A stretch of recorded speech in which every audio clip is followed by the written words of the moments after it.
want to thank Dave. I want to thank Chuck, the stage manager, Joan, who's organized everything, the people who designed this conference and who included me in the plan. And I have to say right off the top, I love the theme, the design of everything. I love the way it's drawn together, all these amazing people who have designed and created incredible things like Nicole, who we just heard from.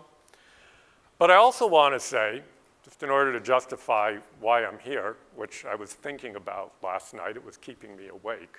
So I also want to say that the design of everything also draws into its tent people like me who aren't designers, who don't necessarily design anything, but spend their time analyzing the design of things. And in my case, I've spent a lot of my time analyzing the design of the modern publicly traded business corporation. And I do this as a legal scholar, but I also do it as, I don't know, for lack of a better term, a public intellectual. I'm trying to reach beyond the university out to broader audiences with things like films and popular books and whatnot. So the modern business corporation, and I'm going to look at it as a subject of design, a product of design. It's originally created in the late 19th century, and by any measure, it is a remarkable invention. At the core of its design is an operating principle, which takes the form of a legal rule, which is called the best interests of the corporation rule, which in turn requires that the people who run companies, the CEOs, the managers, the directors, that when they're making their decisions, they must always prioritize the interests of the company and its shareholders above all other interests. Now, it can sort of do that in terms of long-term interests of the company or short-term, but it always has to be a self-interested exercise. The corporation has to decide, has to prioritize its own and its owner's self-interests.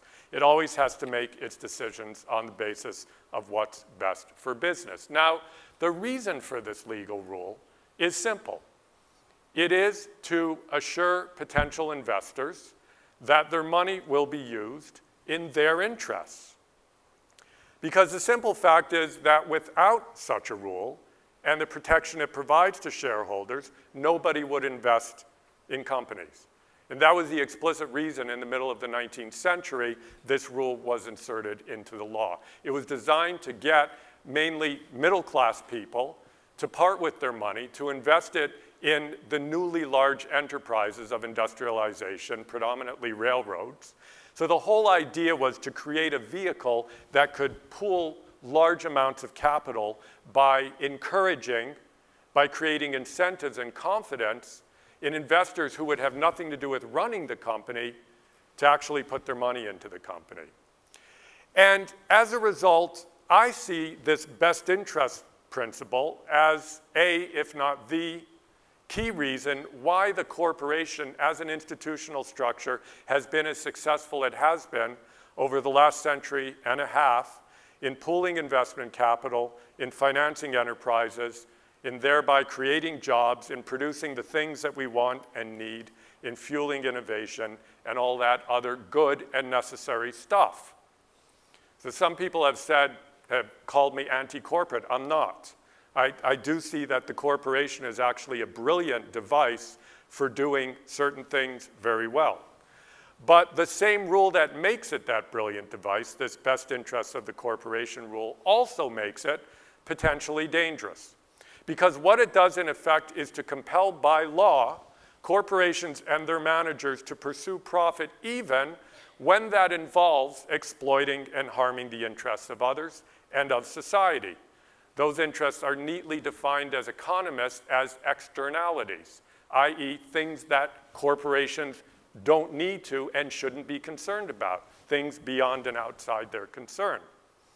And so the corporation, in short, is deliberately designed to negate both the incentive and the legitimacy of its managers to care about others when they pursue corporate self-interest.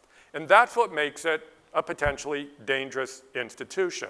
But And this is my main concern. It's what I want to talk about. As a society, we seem to be losing sight of that danger, the danger inherent in the corporation's very design, because I believe we're losing sight of that design.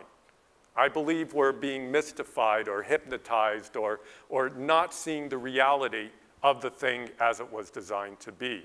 Because we've come to believe, especially over the last 2 decades, that corporations can be genuinely socially responsible, that they can respect and promote society's interests as much as they do their shareholders. I mean, this idea, I don't need to tell you, of corporate social responsibility or CSR, it's everywhere. It's at company websites, it's in TV ads, sponsorship, schools, community programs, social media.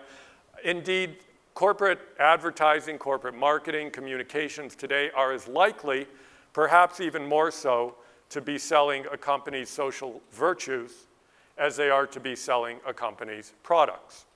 And when I went around doing interviews for my film and book, talking to CEOs, this was the first thing they wanted to talk about. They didn't want to talk about their profit sheets in their last quarter, or they wanted to talk about the social good they were doing in the world. So corporations want us to see them as the good guys, the beacons of virtue and safety in a world of uncertainty and fear. They're embracing, indeed taking the lead on sustainability, defending human rights on an international scale, taking on social causes, partnering with schools and charities. I say this without doubting the good intentions and just the goodness of those who work for corporations, who initiate and run corporate social responsibility programs, and without doubting that those programs do yield real benefits in communities and for society as a whole.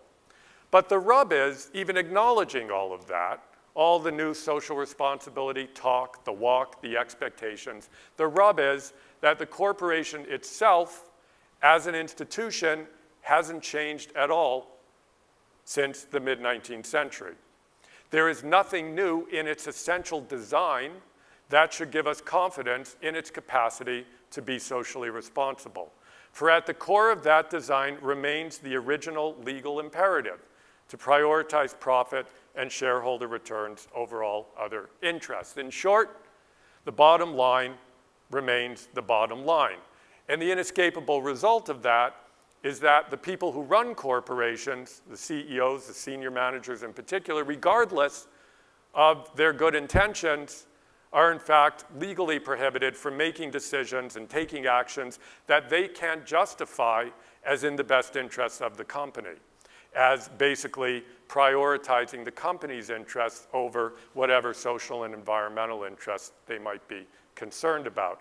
I interviewed the then chair and CEO of Goodyear Tire, Sam Gabara, and he described to me in an interview, and he was talking about the massive layoffs that he had initiated and overseen at his company throughout the Midwestern US, including in this city. And he said, and he got quite emotional, he said, if you really did what you wanted to do, that suits your personal thoughts and your personal priorities, you'd act differently. But as CEO, you cannot do that. Now, I also had the great privilege to interview the late economist Milton Friedman from this neck of the woods. And he made a similar point. This is probably the only thing I agree with Milton Friedman on. He made a similar point when I asked him, I said, look, is it possible for the CEO of an oil company to be an environmentalist as CEO? And I was thinking of the current CEO then, John Brown, of British Petroleum, who was an avowed environmentalist. And this is what Milton Friedman said to me. He said, insofar as the CEO wants to pursue his environmental interests, he can do it with his own money. But if he pursues those environmental interests in such a way as to run the company less effectively for its stockholders, then I think he's being immoral and unlawful. He's an employee of the stockholders, and as such, he has a very strong moral and legal responsibility to them. And Friedman went on to emphasize that social responsibility is actually forbidden by the corporate form, at least when it is genuine. No doubt, he said, you can use social responsibility strategically as a means for serving the interest of a company and its shareholders, but it can never be an end in itself. It's like he told me, this is kind of a sexist statement, but I think it's his sexism, not mine. But I think it really makes the point. It's like Friedman told me, it's like putting, I'll try to do my Friedman impression. It's like putting a good-looking girl in front of a car. That's not to promote beauty, that's to sell cars. So that was his analogy for corporate social responsibility. Now, my main concern, as I've already stated, is that we as a society are becoming confused about the true nature, the true design of the corporation. A confusion that I see is rooted in the belief that corporations can be genuinely socially responsible. And I see two kinds of problems flowing from this. I mean, one's first intuition is to say, fine, let them be corporately socially responsible. Maybe it will have limited impacts. Maybe there'll be limited room to maneuver. But it's better than nothing. Don't look a gift horse in the mouth.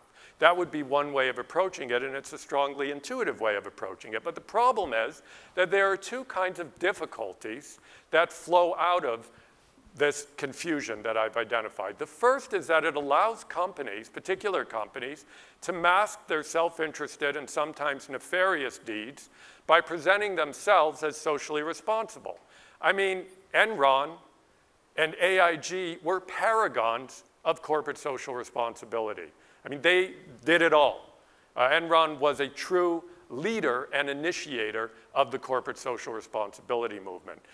Before they collapsed in 2001 and 2008, respectively, under the weight of unbelievable irresponsibility, of reckless greed, of criminality. British Petroleum, a company that successfully branded itself as a social responsibility leader. Beyond Petroleum was its brand slogan. The company, in fact, had a shameful safety and environmental record that culminated in the oil rig explosion that nearly destroyed the Gulf of Mexico. But even more worrying than these kinds of specific instances of corporate deceit, I see, is the more general and increasingly widespread belief, and this relates, I think, to the current political situation, the current electoral campaign, the increasingly widespread belief that because corporations can be socially responsible, we no longer need to rigorously regulate them. That, as former British Prime Minister Gordon Brown put it, he said, we can abandon the, quote, regulatory model in favor of, quote, trust in the responsible company. And the problem with this kind of thinking, which is rooted in and fueled by corporate social responsibility and is very pervasive today, is that it provides a rationale and a moral defense for the current retreat by governments from their regulatory roles. A retreat that, among other things, majorly contributed to Wall Street's meltdown in 2008, a retreat that contributed to the already mentioned Gulf of Mexico explosion in 2010. These are just two examples, albeit dramatic ones, of the kinds of tragic consequences that can follow from governments having this blind faith in corporate social responsibility and believing that that can provide a reason for rolling back regulations and leaving companies to regulate themselves. So the question is, what do we do? Given the actual design, how should we design our dealings with it? And we really have two possible roads. We can say, let's redesign the corporation, or we can say, let's redesign our dealings with it, leaving it as it is. I'm going to take the latter road because I'm a pragmatist. I'm not a utopianist. And I see more political traction in the project of trying, in the shorter term, to deal with it as it is, because I don't see much political traction in trying to completely redesign the corporation as a legal institution. I do see that as a potential long-term project. I think if we don't do it, we have a real problem as a society and as a planet. But I think in the meantime, what we need to do is, and here I take inspiration from a captain of industry, as he described himself, a former and sadly recently deceased chair and CEO of a $1 billion a year company called Interface, which is the world's largest carpet tile manufacturer. And his name was Ray Anderson. Some of you may be aware of him. If you've seen my film or read my book, you certainly will. He's one of the stars of it. Sometime in the 1990s, he explained to me, he came across the phrase, the death of birth. in a book he was reading, a phrase that was used by the author to describe the extinction of a species, the death of birth. It was, he said, a point of spear into my chest. I read on and the spear went deeper and it became an epiphanal experience, a total change of mindset for myself and a change of paradigm. So he vowed to make his company environmentally sustainable. He initiated radical recycling programs, developed an entirely new business model based on leasing carpet tiles rather than selling them. He made considerable progress towards reducing the company's environmental footprint. But he also understood, and this is what's important for the point I'm making today, he also understood that there were limits to what he or anyone else could do from within the corporation. Though it was better, he said, for him and for like-minded CEOs to try to do something rather than nothing, true environmental protection could not be achieved without robust and effective legal regulation.